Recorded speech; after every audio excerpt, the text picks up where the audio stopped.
जय भारत जननी तनुजाते, जय हे कर्नाटक माते, जय सुंदर नदी वनगल नाडे, जय हे रस ಋಷಿಗಳ ಬಿಡು.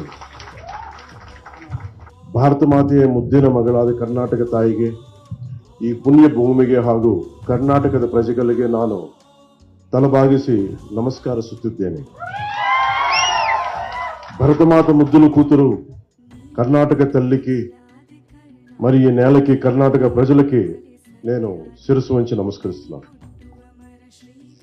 ನನ್ನ ಸಂದೇಶವನ್ನು ಪ್ರಾರಂಭಿಸುವ ಮೊದಲು ಕರ್ನಾಟಕದ ರಾಷ್ಟ್ರಕವಿ ಶ್ರೀ ಕುಪ್ಪಿಳ್ಳಿ ವೆಂಕಟ ಪುಟ್ಟಪ್ಪ ಕಾವ್ಯನಾಮ ಕುವೆಂಪು ಅವರ ಅಮೃತವಾಣಿ ಕವನದಿಂದ ಪ್ರಾರಂಭಿಸುವುದು ನನಗೆ ಅಪಾರ ಸಂತೋಷವನ್ನುಂಟು ಮಾಡುತ್ತದೆ.